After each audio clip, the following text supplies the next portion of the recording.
ഈ പൂരം അട്ടിമറിച്ച സംഭവവുമായി ബന്ധപ്പെട്ട് പ്രതിപക്ഷ നേതാവ് എന്നൊരു വെളിപ്പെടുത്തൽ നടത്തി. ഒരു RSS ജനറൽ സെക്രട്ടറി ദത്താത്രേയ ഹോസബളെയായിട്ട് നമ്മുടെ ADGP ചർച്ച നടത്തി. മുഖ്യമന്ത്രിക്ക് അത് അദ്ദേഹത്തിന് വളരെ റിലയബിൾ ആയിട്ടുള്ള സോഴ്സിൽ നിന്ന് കിട്ടിയ വിവരമാണെന്നാണ് അദ്ദേഹം എന്നോട് സൂചിപ്പിച്ചത്.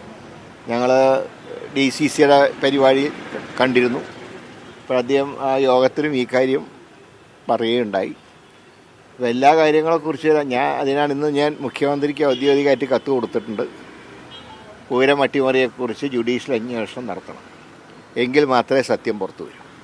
പ്രത്യേകിച്ച് ADGP അജിത് കുമാറാണ് ഇതിൻ്റെ പിന്നിലെന്ന് വളരെ വ്യക്തമായി അൻവർ സൂചിപ്പിച്ച സ്ഥിതിക്ക് ഈ കാര്യം അന്വേഷിക്കണം. സുനിൽകുമാറും റിപ്പോർട്ട് ആവശ്യപ്പെട്ടിട്ടുണ്ട്. പക്ഷേ റിപ്പോർട്ടിനെ കുറിച്ച് എനിക്ക് പ്രതീക്ഷയില്ല. കാരണം സംസ്ഥാന സർക്കാരാണ് റിപ്പോർട്ട് കൊടുക്കേണ്ടത്. അതുകൊണ്ട് ജുഡീഷ്യൽ എൻക്വയറി വേണം. ഇത് അട്ടിമറിച്ചതിനെക്കുറിച്ച് കാര്യക്ഷമമായിട്ട് അന്വേഷിക്കണം, സത്യം പുറത്തു വരണം. ഞാൻ അന്ന് തന്നെ സംശയിച്ച. ഞാൻ പിറ്റേ ദിവസം ഞാൻ പറഞ്ഞല്ലോ, ഒരു കമ്മീഷൻ വിചാരിച്ചാൽ അട്ടിമറിക്കാൻ സാധ്യമല്ല. കാലത്ത് പകൽപ്പൂര സമയത്ത് തന്നെ ഈ കമ്മീഷണർ ഏർപ്പാട് തുടങ്ങി. പക്ഷേ അന്ന് ആ സമയത്ത് ഞാനും സുനിൽകുമാറൊക്കെ അവിടെ ഉണ്ട്. ഞങ്ങളൊക്കെ പാച്ചപ്പ് ചെയ്തു.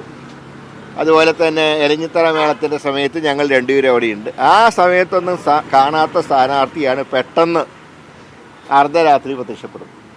അപ്പം അത് തന്നെ ഒരു തിരക്കഥയുടെ ഭാഗമായിട്ടാണ് ഞങ്ങൾ കാണുന്നത്.